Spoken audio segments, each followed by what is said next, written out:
I come from the small town of Pinckney, Michigan. Most of you probably do not know where I'm talking about when I say that name, but if you do, you most likely have either heard about our lakes, trails, or recreation area. We've never been a big town, as the largest our population has been during this past year of 2021, when the number reached 2,442 based on the latest US Census estimates. Of that population, it is roughly 97.63% white, with the remaining less than 3% being non white races.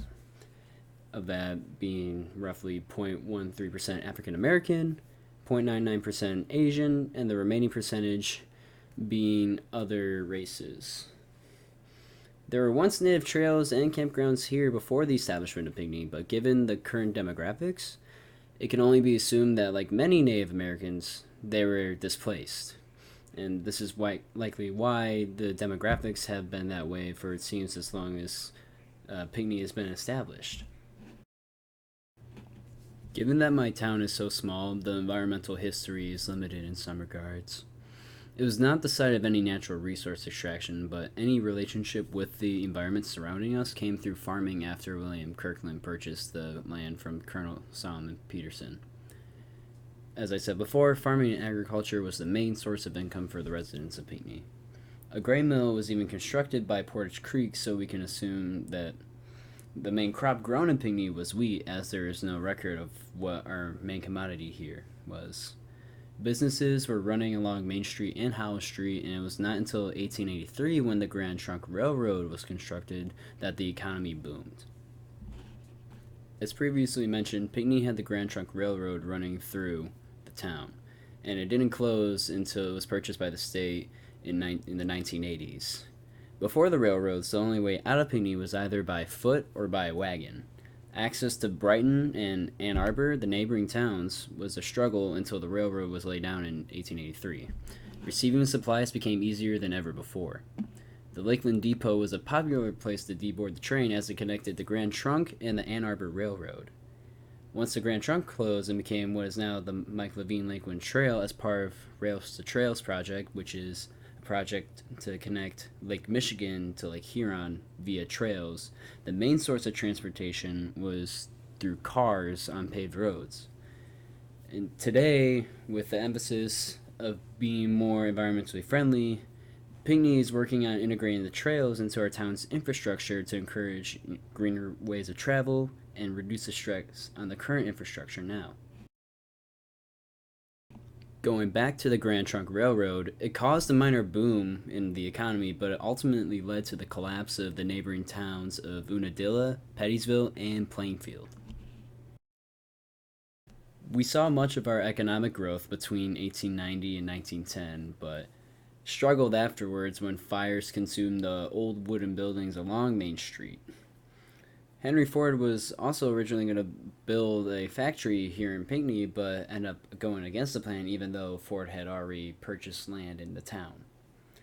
And that was the beginning of an economic decline for Pinckney, as farming became less of a force, and people from out of town came to Pinckney to purchase farms and turn those plots into summer homes during the 1940s. The creamery and the pickle stations were a casualty of straying away from farming and people looking further away from Pinckney for jobs. From the 1960s to the 1980s, the town grew with the opening of new schools and new homes being built. Despite the resurgence of the population, some businesses failed and the Grand Trunk Railroad was closed and purchased by the state. There was also stress on town infrastructure, traffic, and school systems, which damaged our town's rural atmosphere. From there on, the economic growth has slowly been increasing to this day, with occasional ups and downs. Our environmental track record will continue to be built up as we head towards the future. To start, we need to look at what attracts those to Pinckney in the first place, and that's the wilderness surrounding town. People come here to get away from their busy lives and enjoy their leisure on the trails and parks. Moving forward with the plan for our future, the goal is to make Pinckney a more environmentally conscious town than it has ever been in its entire history.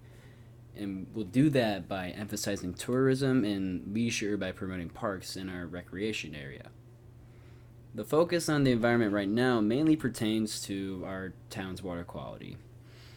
Pinckney is in the Huron River watershed, and our waters have been pumped from wells for most of its history, with it being pulled from the same aquifer before the construction of our sewer system, which now greatly reduces the potential for contamination. However, much of our water is high in iron. It has always been like that. With that in mind, we are focusing much of our green infrastructure on trails, porous pavement, bioretention systems, and overall reducing runoff to the watershed to prevent contamination from non point sources, whether that be septic tanks or abandoned wells. The other part of our future is focused on leisure and tourism. Much of our landscape in southern Michigan was formed when the glaciers retreated, creating the depressions that are now our lakes: Portage Lake, Highland Lake, and Patterson Lake. Surrounding these lakes are parks and state owned recreation areas that were deemed unsuitable for agriculture. And even though we strayed away from farming and agriculture back then, it allowed us to focus on tourism and the environment that surrounds our town. And that is what attracts many tourists to a small town like Pinckney in the first place. The Pinckney Recreation Area has roughly 11,000 acres of land, and that ensures that a place like this can be enjoyed for years to come. Incorporating all of this ensures that we hit the environmental, social, and economic pillars of sustainability, and that should allow Pinckney to prosper.